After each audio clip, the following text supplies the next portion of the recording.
Hello, and welcome to the Louise Elizabeth podcast. For those of you that don't know me, I am a professional network marketer, registered holistic nutritionist, and registered yoga teacher. Working in the health world for the last 9 years, being an entrepreneur for the last 6, and being on my own health journey for almost 13, I have come to realize that health is a lifestyle. It's not just what you feed your body with or how you move your body. It's the relationships in your life, the internal dialogue in your head, how you spend your time, and what your purpose is in this life. This podcast is all about how to up-level your life in all aspects of health, wealth, mindset, and lifestyle. If you're ready to live a life you love and feel good about it, then you're in the right place.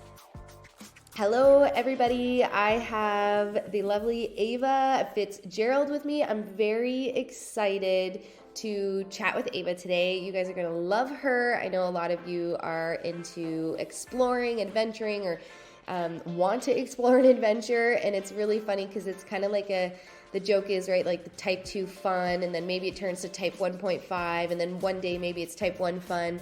But I do believe that like when you work on your fitness and you work on how you feel and fueling yourself and the recovery process, it doesn't necessarily need to be quite type 2 all the time. You know, you can still have fun. I mean, that's not to say like sometimes you're not mentally like, what am I doing? But I think Ava's going to have a lot of knowledge and some really cool tips and tricks to chat about, or we'll see kind of organically what happens. But I think that you'll find what she shares very interesting. So Ava, I'd love for you to introduce yourself to everybody, let them know who you are, what it is that you do, and yeah, we'll kind of go from there. Yeah, for sure. I'm so stoked to be here. Thanks so much for having me, first of all.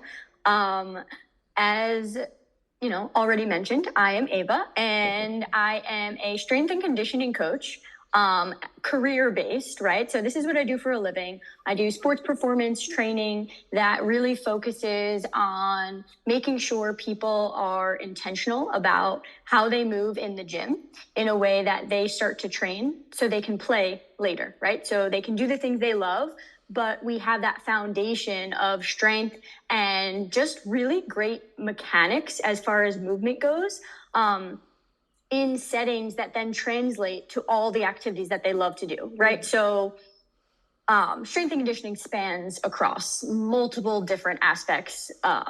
All athletes tend to have this as an element of their movement and their training, right? So you have all these organized sport athletes, and weekly they go through practices, they go through lifts, they go through conditioning, they go through all these different elements of training. And I kind of found that there was this gap in the outdoor athlete world where it wasn't always super, I would say, cared about or intentionally added to programming, right? So I found a lot of outdoor athletes really spent majority, if not all of their time moving outside, whether that means they were biking, trail running, hiking, you name it, climbing, snowboarding, all of the outdoor activities that we kind of say, oh, okay, you're an outdoor mover, what do we do? And I really was finding that there's a little bit of a lack of education behind how important it is to train to be able to do those things you love. Yeah, totally. Yeah, so I kind of, just to give you guys like a little bit of a background as to how I started out, I went to school for health and exercise science. So I actually played lacrosse in college. So I was kind of surrounded by these elements of training to play the sport that you love to play, right? And I really fell in love with it. And I immediately was like, okay, this is exactly what I want to do. I want to learn the ins and outs of this. So I went right into it in college, and coming out of college, I began working at a sports performance center. So that was for about 5 years. And I knew one day my ultimate goal was to kind of do my own thing and have my own gig somewhere, whether it was in the online world, a brick and mortar spot, whatever it was. I knew I kind of wanted to carve my own path a little bit. But I didn't really know what I wanted that to look like just yet. So I just kind of started grabbing experiences and running with them and saying, okay, like these 5 years, I'm going to dive in and I'm going to learn everything I can about training athletes, about, the business end of things, about working, my interpersonal skills and working with clients and things like that. And marketing and everything like that. And I just really dove into that. And then I actually ended up taking a break from it for about 7 months to a year, and I moved to Hawaii actually, and I just decided to do a couple of odd jobs, like wildly outside my scope of practice, as they call it. I worked at a smoothie shack and a surf shop, and I loved every second of it. And it kind of gave me the space to create some ideas and concepts in my head, so that when I ended up coming back, I had this baby of an idea and this concept that I wanted to just start rolling with and create. Mm-hmm. And that's where my company kind of came from. And it was birthed out of the idea of wanting to make sure that I was able to live the lifestyle I wanted and also maintain this element of helping other people do the things that I also love to do. Yeah. Right. That's awesome. There's a really little, I think, key little nugget you kind of subtly put in there is when you stopped doing and you're like, I'm just going to work at a smoothie shop, I'm going to work at a surf shop. You stop trying to think about your business. You stop trying to think about like being creative. And when you stop trying to think about creative, that's where that idea kind of came out of nowhere. But really it was probably in there the whole time, but because when we're so laser focused on like think, the ideas don't really have the freedom to come through because our conscious mind is just so like chattery, right? So I thought that was pretty cool little tidbit. And I love that because that's something that I've really had to work on myself over the years to find more creativity. And it's like, well, the creativity was there the whole time. I was just too busy thinking and, in the masculine brain versus like a little bit more in the feeling feminine side of it. So that's pretty cool. I love that. I also love that you mentioned the gap between the outdoor, right? Like outdoor world and indoor world, you could almost argue. And it's like so true because I've been living in ski towns for 13 years now. And when I first hurt my knee, I think it was like 10 years ago. I honestly is kind of blurry.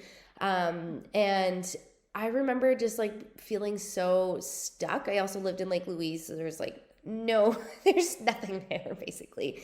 And I'm like, oh my God, like what am I going to do with my time? Like if I can't snowboard, I literally can't do anything because it's such a small town and like it's just the ski town there basically. And I just happened to pick up a magazine back when magazines were still cool. And I was reading it and I remember there was like this interview section with a lot of professional snowboarders.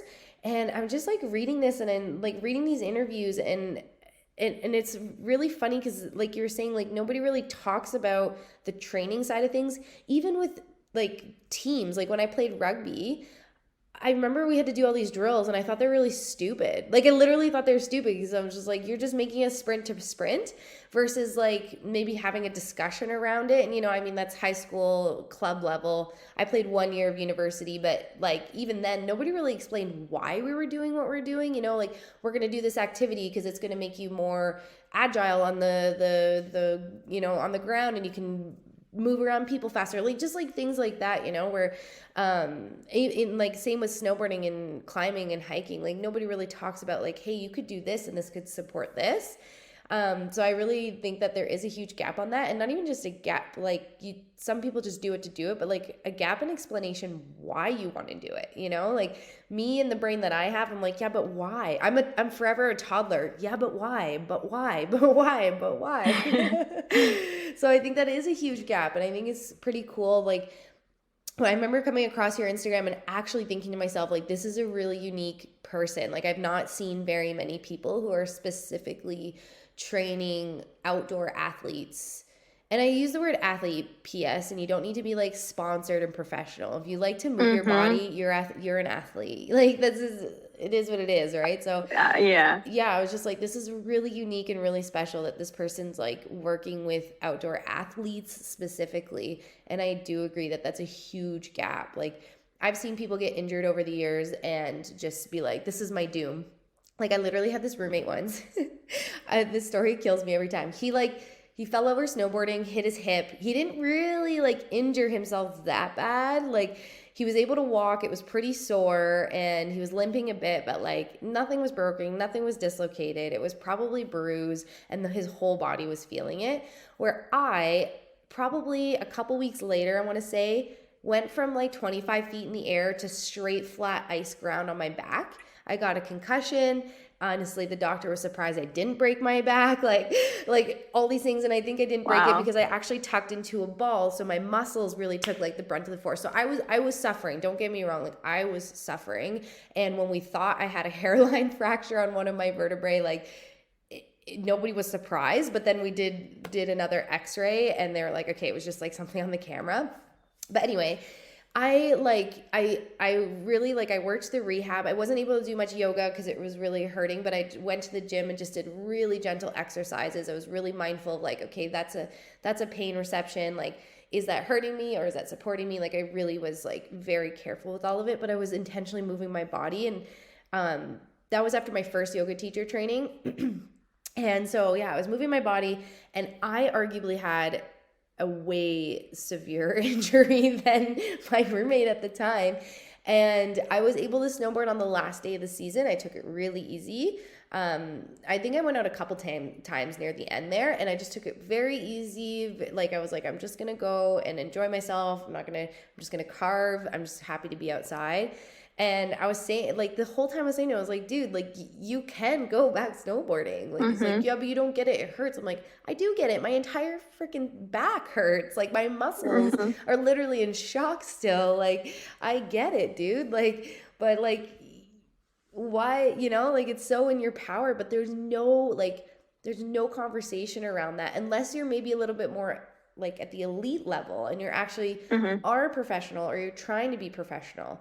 But even then, like, that's a gap sometimes too, right? Someone gets into the professional world and think they can just drink beer and send it off cliffs and that's cool too. And it's like, well, no, that you're literally going to injure yourself if your body's not strong enough when you start hitting those bigger cliffs or those bigger lines or whatever it is. So yeah, for sure. And like, that's a really big reason why intention behind movement is one of the biggest things that I, reiterate or convey to any of my clients or anyone that I work with, because, I work with them. Our process kind of goes through an element of, what their intent is as far as goals, right? So what are you after? What are you looking to do? Where are you looking to go? How are you looking to feel? What are you looking to look like? What are you looking to accomplish? Do you have an event in sight? Do you have just kind of a season in sight? Do you have something new in sight? Like, do you want to try something new, right? So it really goes all the way back to like, why are you moving, right? Yeah, exactly. Yeah. And then it goes into kind of a program design that's explained to them in a way where, okay, the purpose of this, and granted, everybody is different. So not everyone is always going to want to know the why, right? So not everyone is like you and I, and they're like, wait, why am I doing this? Why am I moving like this? Why should I do this? And I totally get that. And I've come across many clients who really don't want to know the why. They want to kind of shut their brain off and they just want to move and they want someone to tell them and to hold them accountable and guide them through. And it's kind of an escape for them. And I totally appreciate that as well. But I think it is very valuable to provide intent behind specific movements, right? So whereas someone might not understand, they're like, okay, yeah, like you were saying with rugby, like, all right, well, why am I doing this drill?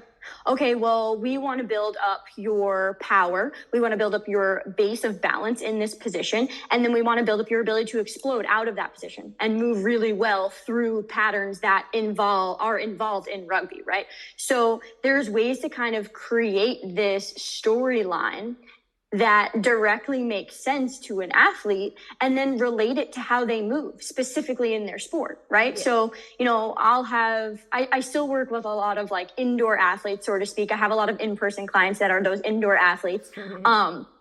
And we'll be doing a drill and I'll say, okay, well, you're playing defense on someone. what would this look like, right? And how can we then translate this directly to your sport? And they're like, oh, okay, yeah, that makes sense, right? So once it starts to kind of make sense and have that seedling of value as far as a why, like we mentioned, it kind of just holds so much more, I hate to say the word validity, but almost like, that is I guess, a good word. Value. Yeah, but that is a good word, because like I say this all the time, even with like holistic nutrition clients, with my team, like anybody, I'm like, listen, if you don't have a why, as much as it's infuriating and annoying to hear that time and time again, like if you don't have a why, it's just not going to click. You're not going to stick to it, and it's just not going to excite you. Like, but your why doesn't need to be some poetic da da da da. It could literally be, I want to be stronger. I want to sleep better. I want to be happier. Like, there's nothing poetic about that, right? You don't need to be like, well, I da da da da da da da da da. I want this. That's great. That's a very, I want more money, you know, like I want to feel better. Like, amazing. That's great. But if you don't have that like thing that you want, not the should, I should feel better. I should have more money. I should be more mobile. I should be stronger. If it's not a I want, it's just, you just won't stick to it either. Like, and that's really, really cool. And as I'm listening to you talk, I'm like, man, it's so interesting how so many things in the health world, and I don't even like, I like almost hate the word health these days. Like, it's so mainstreamed and like healthy this, what's health? And it's just like, can we just call it like vitality, you know? In the vitality world, it all like translates, like just life in general, right? Like just like feeling good.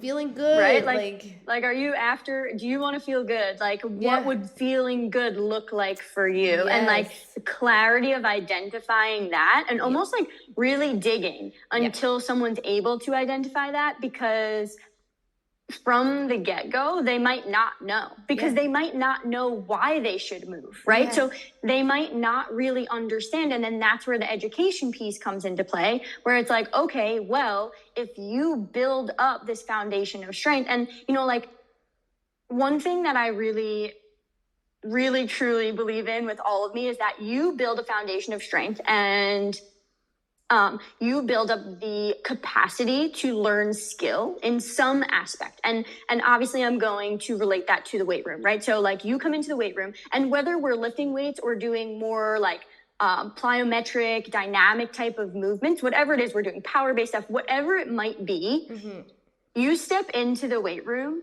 and you start to learn skills, build strength. Now you go back, and let's just use climbing as an example, right? You step onto the wall. Okay.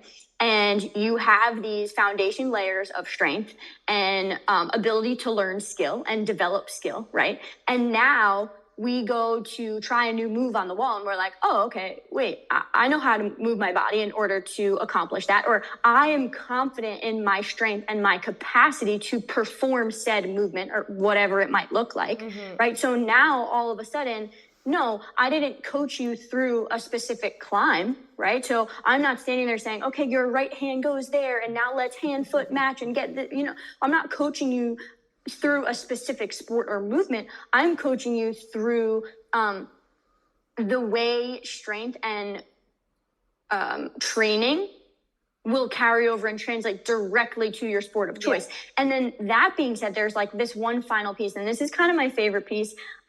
It's that fear element, right? So, or like the ability to always say yes, right? So you never really have to say no to something because you're not sure you're going to be able to complete, perform, succeed in whatever said thing is, right? So, you know, I used to be afraid of a ton of things when I was growing up, and I wouldn't try new things. I didn't want to do things.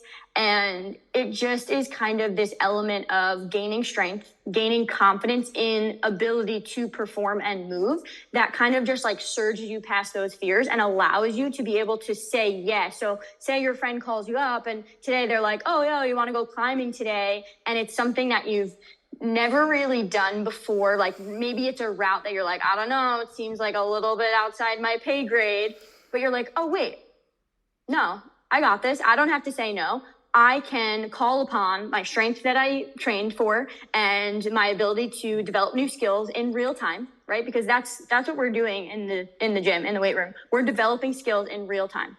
Yeah.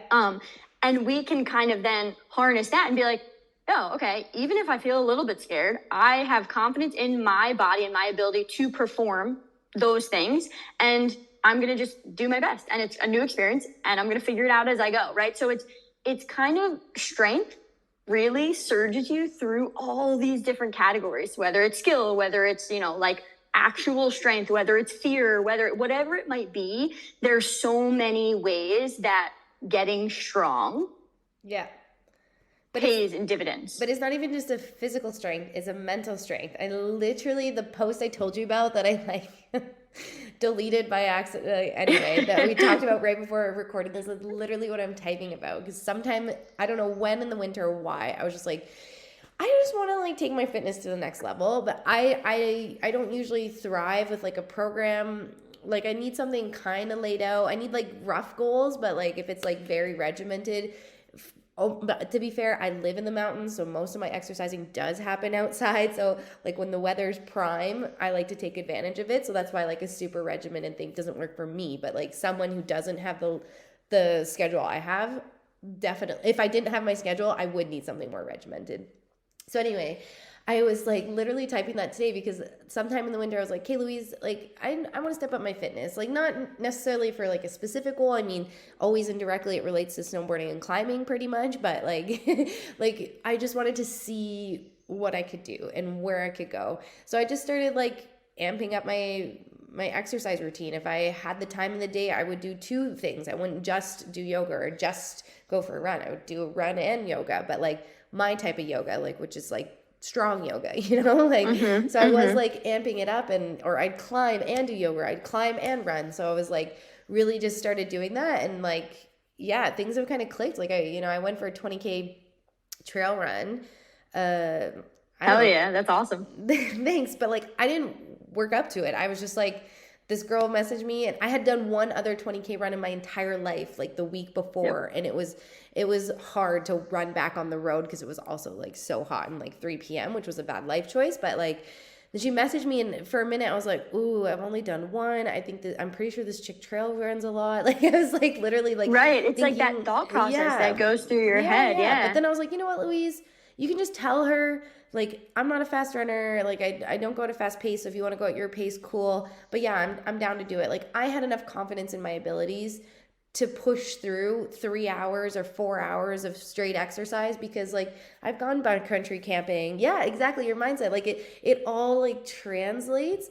And I actually got into this argument with someone, kind of an argument, because I was oh, I'm going to start running more so that touring feels less painful. They're well, if you want touring to feel less painful, put a heavy backpack on and hike. I'm that doesn't challenge me. I was running works the same muscle groups mostly, and running challenges me. So I'm going to run because if I can talk myself up and be hey, Louise, you can run for 2 hours straight, I can walk at a slow pace on my split board for 2 hours. I was right. And yeah, that is exactly what you were talking about before. And I kind of love what you touched on about having a regimented program. And then that also relates to it directly, right? Because you say, okay, it's all about what works for you, right? So running works for you.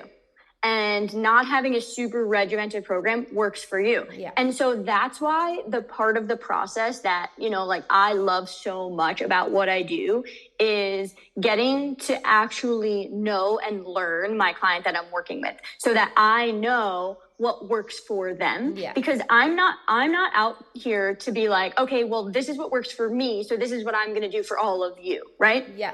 You take experiences and you learn from everybody that you work with and things that you do and, places you go and experiences you have, and you kind of take something from all of it. But there's this element of, and this is a piece, so I work with a lot of remote clients. So I do a lot of remote programming online where we have this type of onboarding call where we go through all of these,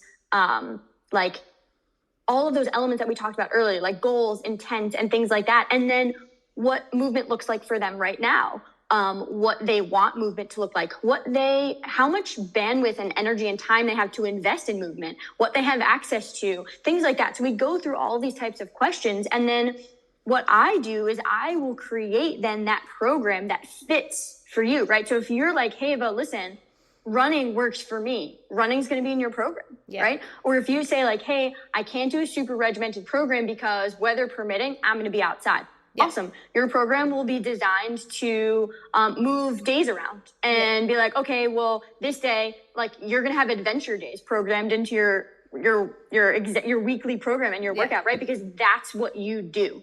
And that's how you move the best, right? Yeah. So adherence wise, it's so important to really, again, not only get clear on your goals and intentions, but like what works for you. Exactly. And that's like literally what I do with my nutrition clients too, right? They're like, because I send them like a word vomit email, basically their first assessment, and they're like, oh my God, I'm not going to do it. And I'm like, look, I want you to read through that and tell me what stands out. And then we're going to work with that. And then you're going to tell me what your routine's like. And then we're going to work with that. Like it's it, right? Like you have to work with what works best for people. And I think that that's like outside of everything we're talking about in life in general, like whatever works for you, stick to that. If you don't like something, that's cool too. Like you're not going to like everything. And man, like life would be boring if every person on this planet loved the same things, did the same things, had the same point of views. Like it would really be boring. And I don't want to live in that world. I would love to see more kindness in this world, but at the same time, like light is dark, you need dark for light. You need to go up to go down. Like it's just like, balance. So I would love for you to share with everybody. I know you just created a new program. If you wanted to share with everybody what it is and what it's all about, I thought it was really interesting to see that kind of organically manifest. Yeah, for sure. So I am a avid climber, love to climb, and I wanted to use my hangboard more. And I wanted to kind of do something consistently, just like a small little thing. I have my activities that I do and my lifts that I do and everything. And so I hopped on my hangboard one day and I was like, all right, I'm just gonna do 5 pull-ups. I'm like, okay, you know what? Maybe I'll turn it into 5 pull-ups in the morning and 5 pull-ups at night. I cash in for the day and then I cash out for the day. And I just kind of started consistently posting about it, and it started generating some momentum, some questions. People were like, what are you doing? What's cash in, cash out? Why are you doing pull-ups and this, that, and the other thing? And it ended up kind of just snowballing into a bunch of people joining in and inspiring other people to join in, because movement inspires movement. It does. And so I just it generated this like team of people, this like crew, this family of people that are just like cashing in and cashing out every day, and then inspiring other people, and really just on this journey of progress. Which is also intriguing to other eyes, right? And then, I had people who were like, listen, I'm not there yet. What can I do to get better at doing pull-ups? Or how can I join without doing it in that exact way? Or how can it look a little bit different? So I created a program specifically geared towards cashing in and cashing out, which is just this concept of investing in yourself, really. When it all boils down, we're investing in ourselves 30 seconds in the morning, 30 seconds at night, whether it's, before a workout, at the end of a workout, whatever it might be. So it's a program created and intended for people to progress or scale based on wherever they're at in their journey. It's made to self-intensify, self-pace, and things like that. I just wanted to kind of be able to include and involve as many people as possible. So that was the intent behind programming. And I just was super stoked to see people join in. That's pretty cool. And people can go and check you out. Well, I'll put it in the show notes where they can find you on Instagram, and if you have a website, all that fun stuff. For sure. So because we're getting near that time, I want to rapid fire a couple questions at you. So first, you're an entrepreneur. And so I'd love for you to share, like, when it comes to being an entrepreneur, what do you find is really important to make sure that you can still show up with that high energy, that high vibe, that like high caliber standard for your peeps? Yeah, I'll give you a quick answer because I know we're short on time here. My lifestyle is at the center of my company. So as long as I have my lifestyle in check and I'm giving time to the activities that I love to do, and I'm scheduling in climbing every week, or, you know, I know that I haven't been on my bike in a while and I really want to get back on my bike. So I have to put that on my schedule so that I am, you know, like walking the walk almost, right? So that I can then show up for the people that I want to work with in that way. So it's making sure that that lifestyle stays at the bullseye of the company, and everything else kind of spreads out from there. Yeah, which I think is important for all entrepreneurs. You need to make sure that you're taking care of yourself. So my next question is, someone who's thinking about starting a business and is kind of scared about it, no matter what the business is, what would be your advice to them? Just take one step at a time, right? So like just take the first step, and then, you know, I had no idea what I was doing, and I'm still learning. I'm still figuring it out as I go. And once I figure that thing out, I'll have 10 more things to figure out, and I'll never really always know, right? Does anybody ever really know what they're doing? No, we're just figuring it out as we go, fumbling along. Exactly. So just like take the first step. Really. And, you know, whether you have a full-time job or you have a part-time job or whatever it is, figure out how much time you can dedicate to it and give it that consistently until you can give it more. Mm-hmm. And someone who's, I love that. And someone who is already an entrepreneur and maybe feels like they're struggling, or they're just like kind of hitting their head against a wall and nothing's happening, what would be some words of wisdom for them? Change something, right? So whether it's like something so silly, like, you know, I started doing pull-ups, right? I started doing pull-ups one day. So change something, do something, try something consistently for a little while, but change something, shake things up a little bit. Whatever's not working, it means something else will have to work, but you'll have to keep trying different things until something sticks. So it's really just trial and error. Yeah. Right. So, and it has to feel good for you. So if, say you try something and it's like kind of working, but it doesn't feel great, you know, maybe reframe it a little bit and take a different approach to it. It's all about really being adaptable, I would say. Yeah. I love that. I love that so much. Awesome, Ava, that was amazing.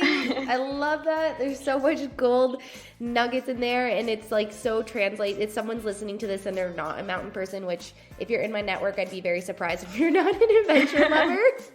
But it so translates into life, right? So there's so much value there that someone can just take into their world to feel more balanced, more focused, stronger, physically, mentally, all of it. So I really loved that. Thank you so much for popping on. Like I said to the lovely humans listening, I will pop it in the show notes, her Instagram, where you can go find her website if you have one, and all that fun stuff to connect. All right. Bye, everybody.